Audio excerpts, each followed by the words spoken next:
Welcome to 12 Ways to Make Your Crabs Earn Their Keep, starring Herman, Jacques, and Melvin.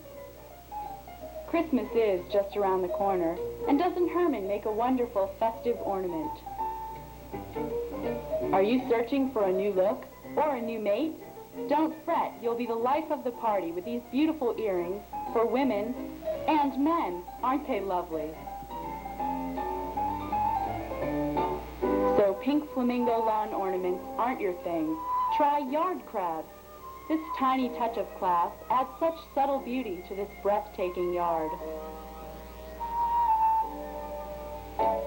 Your favorite feline will spend hours of enjoyment playing with your crab. Aren't they having a swell time? Who needs a radio when you can teach your crab to sing the top 40?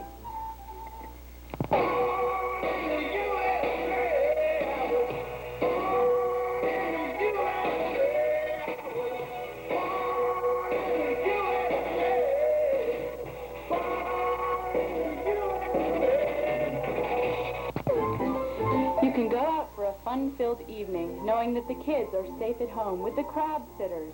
They won't raid your fridge or run up your phone bill. That looks like one happy baby. Are leftovers a problem in your house? Don't throw them out. Feed them to the crabs. Now you see it, now you don't. If you're bored with the dog track, why not spend a day at the crab races? But please, no wagering.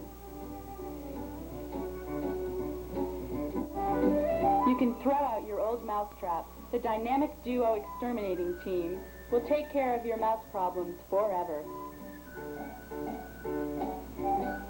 Hermit crabs come in very handy if you're missing a few game pieces. There's Herman Partridge right now.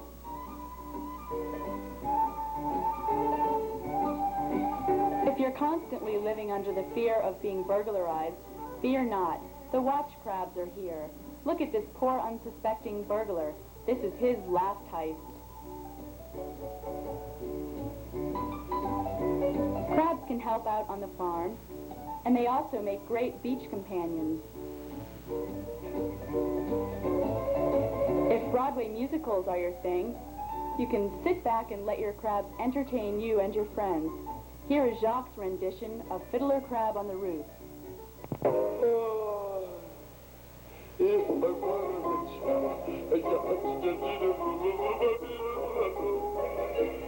all day long I'd biddy-biddy-bow.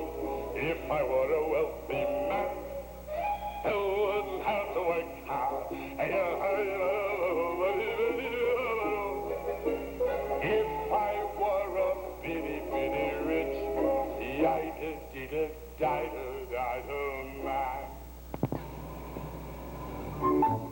Hermit crabs are delicate creatures and mustn't be overworked. You must give them time to relax. Here is Herman, Melvin, and Jacques relaxing after a hard day of modeling.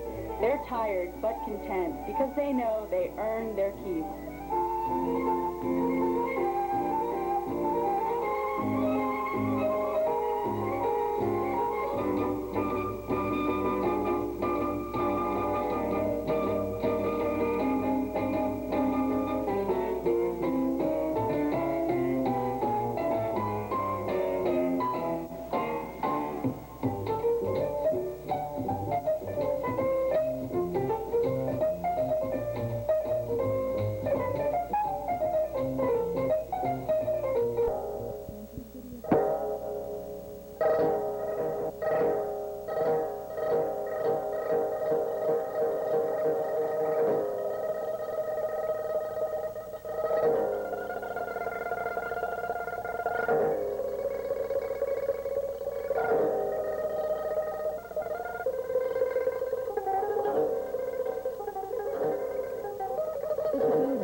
Chinese culture and the entrance to Boston's Chinatown. It is guarded by 4 sentinels as if to signify security and unity within its boundaries. Almost a century ago, the first Chinese pitched their tents along tiny crowded Beach Street. They came from the West as contract laborers recruited for the construction of the Pearl Street Telephone Exchange. From its makeshift beginnings, the tent city of the past has evolved into this tightly knit, tenacious community. Today, the narrow alley off Beach Street is the center of what has become the fourth largest Chinese community in the United States. While Chinese live in nearly every Boston neighborhood today, Chinatown remains a focal point for them. A thriving business and social center that serves more than just its nearby residents. With its restaurants, grocery stores, and gift shops, the Beach Street area has become a source of food, culture, and friendship for its residents, and those who live elsewhere as well.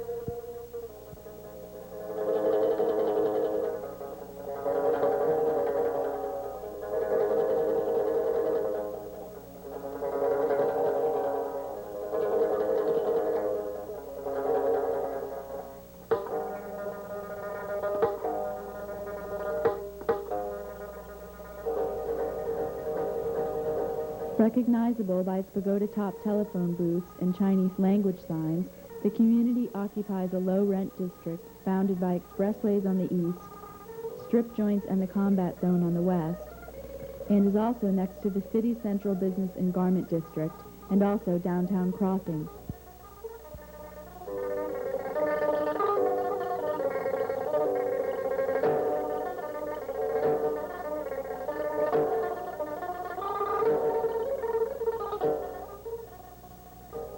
Chinatown's small area has frequently been the object of competition for its prime space.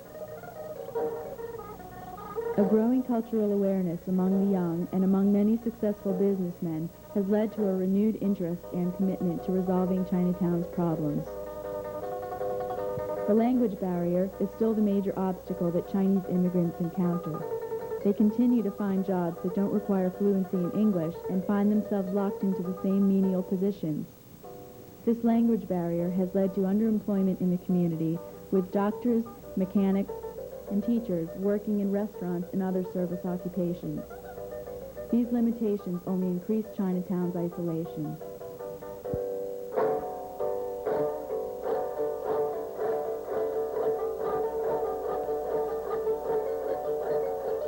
There are new problems as well. Where family or community elders once handled all problems internally, today it is no longer possible since both parents often work. The close family ties that once characterized the Chinese way of life have weakened. Parents and youths are experiencing a generation gap as young people search for an identity in this Chinese-American community. But there is hope. Forward-looking community action groups are tackling Chinatown's problems. Pagoda Park, built on a small piece of land, is a recent addition to the community's recreational facilities. On Sundays, work is put aside and the streets fill up with people, and social and family activities take precedence. The grand opening of a gourmet Chinese bake shop triggered this small but authentic street festival that the Chinese are known for.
In 1975, Chinatown celebrated its 100th anniversary. The community has come a long way from the tent city of the past, but only after enduring years of prejudice. In its second 100 years, Boston's Chinatown faces the challenge of acculturating to American society while striving to keep its own identity. The community recognizes its limited political impact, but the younger generation is determined to change this situation.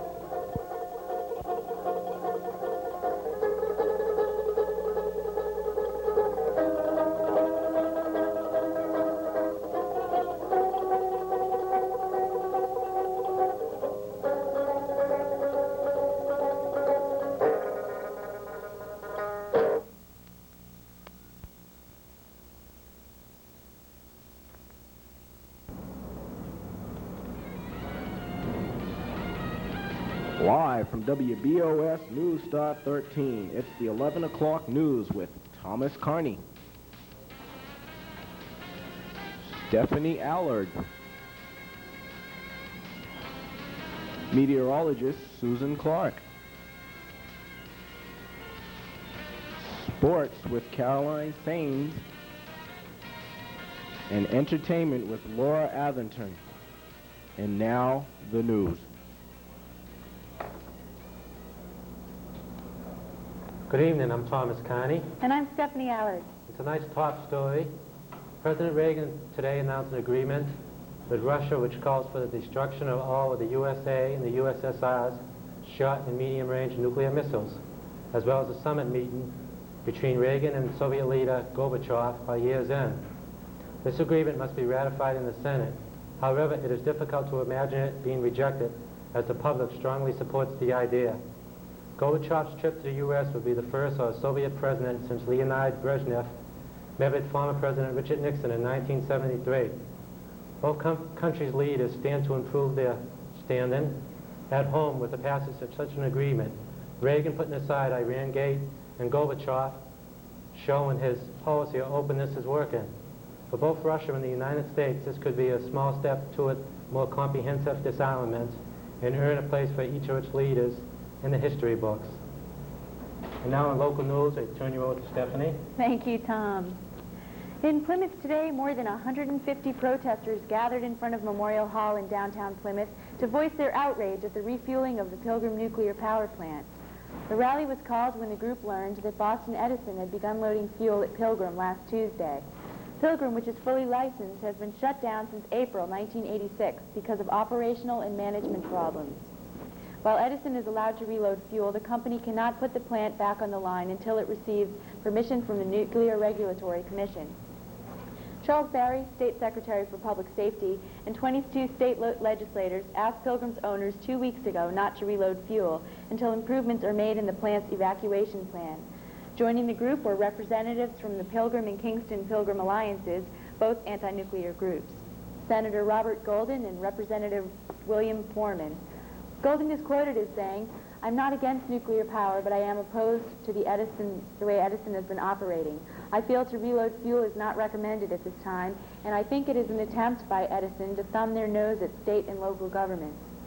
More on this story as it develops. And now a look at some weather with Susan.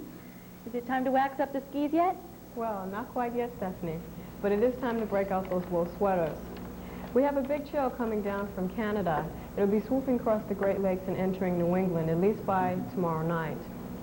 At the moment, it's 40 in Worcester, 35 on the Cape, and Boston is holding at a steady 45.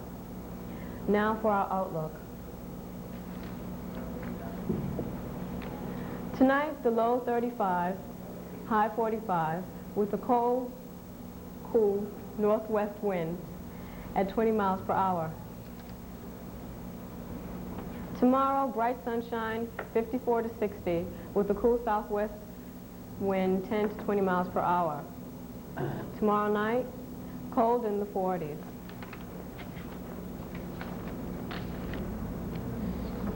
There's also been some snow capping in the White Mountains, and maybe, just maybe, we might have some flurries for Halloween, but don't start waxing your skis yet.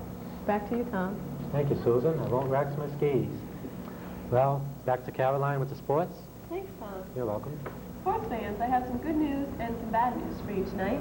The good news is that the 83rd World Series between St. Louis Cardinals and Detroit Tigers kicks off tomorrow night at Busch Stadium in St. Louis. And former Red Sox pitcher John Tudor gets the call for the Cards. And Jack Morris will go for the Tigers. The game promises to be a thriller as both men pitch shutouts in the league championships. You can see the game on TV 13 at 9 o'clock. Now, the bad news. The NFL strike continues as player representative Gene Upshaw walked out of negotiations this afternoon without making any progress. Many of the players are growing angry with both sides. They want to play football. 100 players have already crossed the picket line, including Patriots players Tony Collins, Tony Eason, and Ronnie Lippitt. More are expected to follow as the union begins to break down. And back to you, Stephanie. Thanks, Caroline. And now a peek into the entertainment world with Laura. Thank you. Based on the Parker Brothers board game, Clue is an entertaining comedy mystery. The movie is set in New England in the 50s and revolves around a dinner party, including 6 guests who are being blackmailed, an unknown host, and various household staff members. The movie boasts a lineup of stars, including Tim Curry, Madeline Kahn, and Martin Mull. For those of you who would like to know what to expect, here's a clue. I've admitted nothing. Well, you paid the blackmail. How many husbands have you had? Mine or other women? Yours. 5. 5? Yes, just the 5. Husbands should be like Kleenex. Soft, strong, and disposable. You lure men to their deaths like a spider with flies. Flies are where men are most vulnerable. Right. Clue is full of fun and surprises and contains a rather interesting element. 3 separate endings. Of course, there is a catch. You'll have to see Clue 3 times because there's a different ending at each theater. That's it for entertainment. Oh, and congratulations, Tom, on your wife's birth of the triplets. Oh, no problem. You know, I had hope. Well, that about wraps it up for tonight. Stephanie, Thank you. Have a good night. have a good night.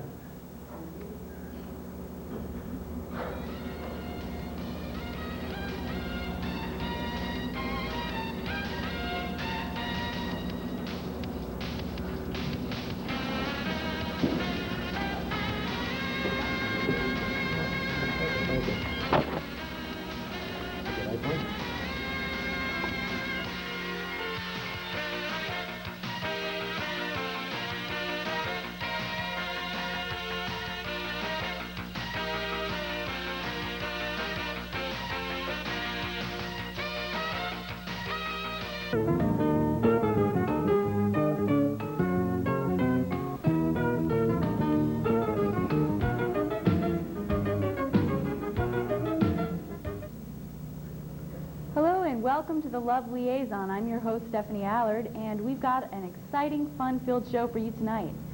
I'd like you to say hello to our first guest. His name is Johnny Smooth. He's from Las Vegas, Nevada, and he's a nightclub rock and roll musician.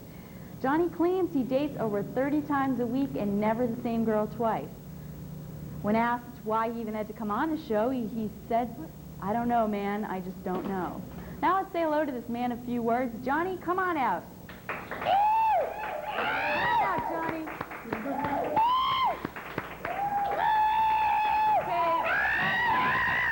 You can sit down now, Johnny. Johnny, sit. Have a seat. You can just clip that right on there. Hi, how you doing? How you doing, man? Welcome, we're leaving you. Well, welcome to the Love Liaison. Very much. I see you brought a few fans with you. Hey, they follow me everywhere. I don't know what it is. Must be tough. Hey, I live with it. Well, Johnny had a choice of 3 women, and he let the audience decide which woman he should go out with. Now we'll take a look at those 3 women, and then we'll find out who the audience chose to be Johnny's date. First, there was Bubbles Smith. Now, Bubbles is a topless cocktail waitress, and she's looking for a man who's interested in her mind and not just her terrific bod. She enjoys reading fine literature such as Harlequin romances and Nancy Drew mystery stories. And next, there was Kathy Brady. Kathy is a corporate attorney. She is looking for a man who is not just interested in her income. She enjoys reading the Wall Street Journal while lounging by her pool. And she also enjoys watching L.A. Law. Next, there was Gertrude Dinkelmeyer. Gertrude is a factory worker at a Hostess Snack Foods plant. And she claims that with an important job like making sure each Twinkie is properly filled, she doesn't have much time to date. She's looking for a man, any man, and in her spare time, she enjoys stamp collecting, listening to the Bee Gees, and playing with her French poodle Fifi. Now let's say hello to the woman that the audience choose to be Johnny's date. Gertrude Dinkelmeyer. Oh. Hi, Gertrude. Oh, hi, Steph. Hi, Johnny. I was just having a little snack. Guess you could say I take my work home with me. Say, Gertrude, I was wondering, how do they get that cream filling inside each Twinkie? Oh, that's a company secret, Steffi. I could lose my job. Oh, we wouldn't want that, would we, Johnny? Yeah. Johnny, why don't you start to tell us about your date? Well, I got her phone number, and I went to pick her up in my 1987 Corvette. And I went to the door. I was kind of nervous. I didn't know what she'd look like. Well, what was your first impression of Gertrude? Well, I wanted to pose as the Avon man, to be honest with you, because I knew I wouldn't pull it off because of how classy I dress and stuff. But yeah. I wasn't too impressed, to be honest with you. And Gertrude, what did you think of Johnny? I knew right off he wasn't my type. Thank God. Huh. And so did my poodle, because Fifi attacked his leg and almost bit it right off. Good thing I was wearing leather pants, too. I got 20 stitches right on my leg. From Fifi? Oh, my God. Foo-foo, Fifi, whatever that stupid thing's name is. Well, and then what happened? Well, after removing Fifi from Johnny's leg, I gave him a Band-Aid. I could tell he was anxious to get on with our date, so we decided to leave for the restaurant. But he wanted to stop at Burger King on the way, the drive-thru. But I said, no way, because I already made reservations at Bob's Beef and Beer House. Oh, yes, a fine dining establishment. What did you think, Johnny? Hey, I loved it. Had a jukebox at every table. Even had my song on the jukebox. It was great. Which song was that? Oh, it's off my new album. Women Are Scum. It's, You Make Me Feel Like a Raging Bull. Yes, I don't believe I'm familiar with that tune, Good tune. Johnny. Yeah, he only played it 15 times. It gave me a raging headache. Well, so you had dinner. Was the conversation interesting, exciting? Conversation? What conversation? The only thing she said all night was, "Waitress, can I have more rolls?" I had to stop her from eating the aluminum foil on the baked potato. I wonder why Foo-Foo or whatever bit my leg. Probably hasn't got a doggy bag in his life. Is that true, Gert? No, I brought him a doggy bag in June of '73. No, I mean the conversation. Was it dull, boring, non-existent? He burped several times, but that was about it. And what happened after your meal, Johnny? Well, instead of ordering dessert, old Gert over there pulls out a box of Twinkies and starts chowing right in the restaurant. Well, the waitress asked us to leave, and it was embarrassing, you know. Wasn't They too weren't cool. Twinkies, they were Susie Q's. I'm sorry. So you left the restaurant, and what happened after that? Well, it was getting kind of late, so I figured I'd bring her home. What time was it? Time was it there, Gert? 7? 7 o'clock. 7, that's pretty late. So you brought her home, is that it? That was it. That's it. Gert, is that it? Well, he tried to kiss me and touch me. Oh, God, I'm ruined. Is this true? Did you kiss her Hey, and touch I her? had a few beers at dinner, okay? It was dark out. I'm a man. I have needs. What can I say? I'm sorry. Well, of course, I slapped him. I'm a good girl, although I knew he really wanted me. Okay, well, we're running short on time right now, so we have to decide whether Gert and Johnny will have another date or not, and that's up to the audience. Now, the audience applause meter will determine whether Gert and Johnny do have another date. So when I ask the magic question, I want you all to applaud, and we'll just look at the response meter. Okay.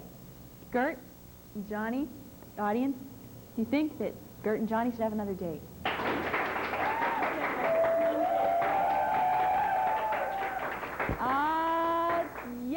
All right. Gert, why don't you come on out and reunite with your love? And I'd like to mention that Johnny and Gert will be winning our dream date package for two at the No-Tell Motel for the weekend alone. Come on out, reunite. You dropped your mic there, Johnny. All right. Sorry. Gert. Oh, what a lovely couple. Have a seat now. Don't they look lovely? Oh, dear. Well, we're out of time, so we'll leave these two to be alone, and we'll see you next time. And Get you for this. until then, may all your dates be happy ones. Wave to the people. Wave to the people. Get off him, please.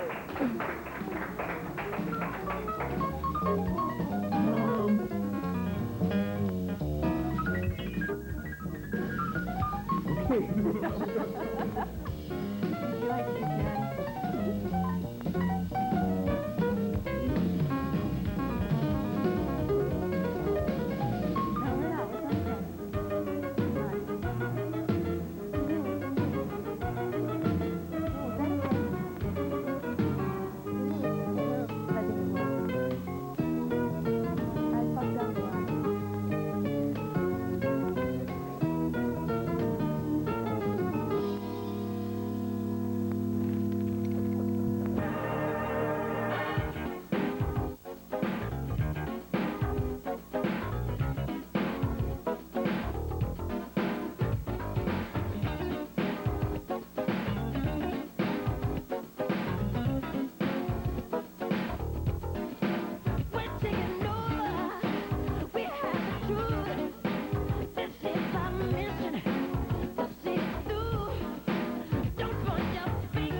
Hello.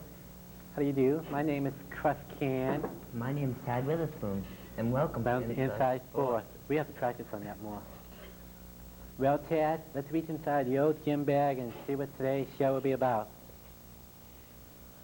Tonight we're going to have a little debate on our favorite sports, and then we're going to run down a list of the local sports scores, and of course, we'll answer letters from our various home viewers. Why don't I start the ball rolling by asking you what your favorite sport is, Crush? Are you talking to me? My favorite sport? Well, Tad, I do a baseball. It's such a gentle, gentle game. And let me say now that they don't show enough of the ball players scratching themselves. I agree totally. They should use instant replay on that one, I think. Yes, and what else excites you about baseball, or should I say the players? Well, it excites me about the players. Well, the players always excite me because of those uniforms. But basically, I brought this to show you.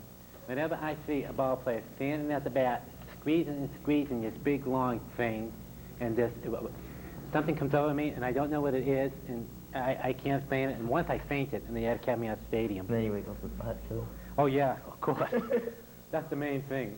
It's the bat itself, but the bat and the wiggling of the butt as a combination. That's what does it to me. Oh. Well, my microphone fell off, but that's a very good argument, Crush, but I'd have to say that my favorite sport is football. I like contact sports. I'd say the more contact, the better. I was with a football team once. Oh, really? Yeah. Well, it was only for one night, but it was a wonderful night it was. Hey, what do you think about more scenes of the locker room after football games? Should we do that or what? Oh, I agree totally. I think not only after the Super Bowl, but after every game. Yeah. What an idea. It thrills me. As you know, Crush, I am Crush. I just love talking to myself. I have to agree with you on that. Hey, I have a question for you, Crush. Would you like a wheat cent? Oh, sure. They're empty. Ha ha. What's your favorite position on the football team?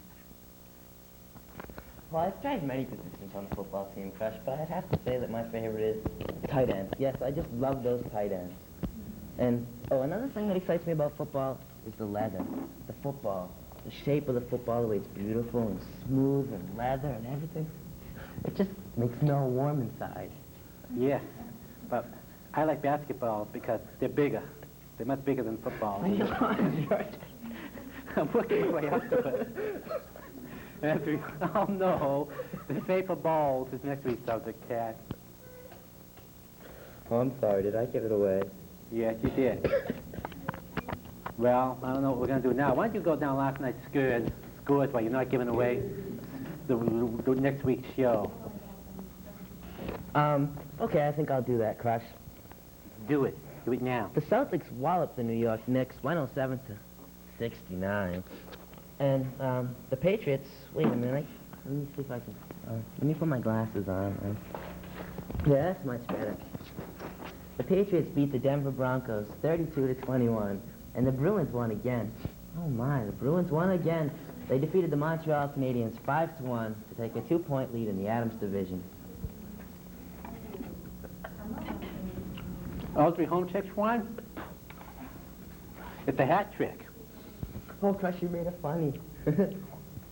Now that we have all that out of the way, let's answer some of our fan mail. Do we have letter number 1? Yes. What? No shit. Wait a minute. There's a woman on the set. There's a woman in here. I'm not letting women touch me. Director, get this woman off the set. What did we tell you? No woman on the set. It's in my contract. Oh, she's not a woman. It's only Kelly. Dear Crush and Tad, I love your outfits. They are so cute. I love those dirty T-shirts. I think they're so sexy. Your sweat drives me wild, and your unshaven faces make you look like Don Johnson. This one is fine. It's Sigurd Meyer of Key West, Florida. Do you know him? I don't know. I'm all steamed up. I don't know him. No, I wish he'd send his address because I'm going on my vacation to Key West, Florida next week, I think. You'll probably be able to pick him out of the crowd. Yeah, I hope so. Well, I think it's time for letter number 2 now. Letter number 2 says, hey, you two. Oh, wait, let me get that for you, Pat. Please, Crush.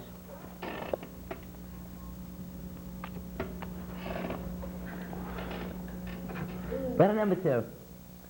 Hey, you two, why don't you get off the air and let some real man do the show so they can talk about real sports and stuff. Signed, sick of you two pansies, Boston, Mass. Well, I don't know about you, but I'm no pansy. I'm a real man. I know I'm real. I can feel it. I'm solid. I'm real. And if you don't believe it, pinch me. He's a real man. You can feel it deep down inside, but I'm not going to pinch you unless you beg. Please, pinch me, pinch me. Once more. Please, please, come on. Oh, that feels so good. Do it again. Oh, we have a show to get on with anyway. So okay, that's the last time. Later, after the show. Let's move on to letter number 3. Dear Crush and Tad, most recently I noticed a lot more fighting in the NHL. I know that fighting has always been a part of hockey, but it seems to be getting worse and worse and worse. What do you think? This letter was signed Jim Smith, a secret admirer, New York, New York. Well, you know, I think fighting appalls me, Crush. I just can't stand it. I don't think that's the way men should settle their differences. You know, you're absolutely right. Those guys should sit down after the game over Perrier with lime and discuss their differences like grown adults. They should, they should, they should. They should. Well, this show has been so much fun, I'm going to tell you what we're going to do. We're going to stop. So that's all we have for now. So until next time, keep those cards and letters coming in. And we are the Bad Boys of Sports. Good night. Good night.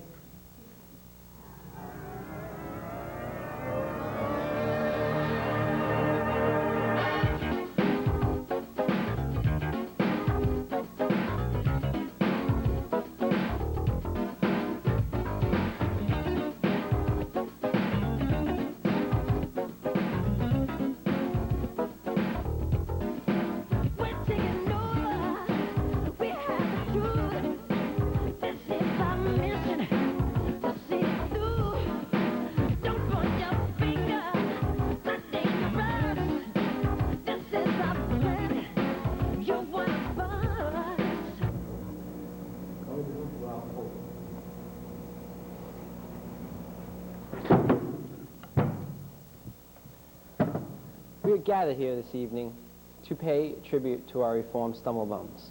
They have worked very, very hard to get this far. Take Joe, for example, who was never able to walk out of a bathroom without a white stream of toilet paper hanging from his pants. Or Tim, who was never able to make it up to his apartment without falling up the stairs. But that's all in the past now. We are now reformed stumblebums. Good luck out there in the unsafe world, and congratulations. Live from New York, it's Saturday night.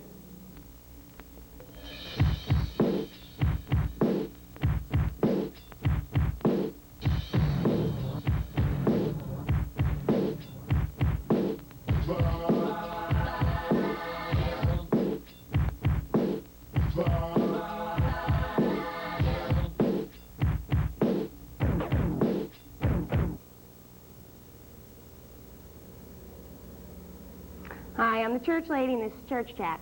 Tonight my guest is Lynn Oleum from Lynn Oleum and the Floors. Hello, Lynn. Well, isn't that special? Lynn Oleum.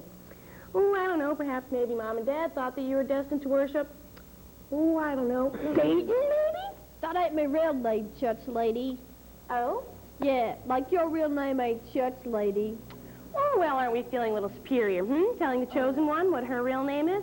I don't feel we're in any position to argue with me. After all, I'm not the one who got arrested, busted, nabbed, thrown in the clink. Now am I? Listen, You what? You were framed? Isn't that convenient? Someone planted those devil drugs in your suitcase. Someone evil, like, oh, I don't know, Satan, maybe? Tell these God-loving people what really happened. Like, we was in London, right? And the fans who loved us so, they gave us gifts. So, I just packed them up and shoved them in my suitcase. Oh, I'm sure you just stuffed those legal substances in your suitcase right between your mother's picture and the Bible, Without even noticing the content? Dad's, you know, actually. But, you know, you're so uptight. I mean, I came here to clear my name, and you're just bringing me down, you know, knocking on me. I mean, you never made a mistake before. Well, we love ourselves now, don't we? But unfortunately, the chosen one has had her Savior be the sweet Jesus, so I actually haven't made any mistakes. Well, isn't that special? Oh, well, Lynn, I can tell you're feeling a little too superior to continue the rest of the show, so perhaps for the rest of the remaining time, we should just pray. Yeah, whatever, you old bat. Yeah. Help me, sweet Jesus. Hope you was right. I don't need him. Oh, my God. Get out. Get out. You're coughing too. Right, Dad.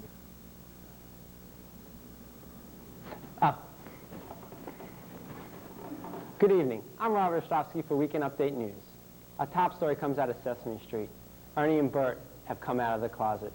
They announced yesterday they've been having an affair for the past 15 years.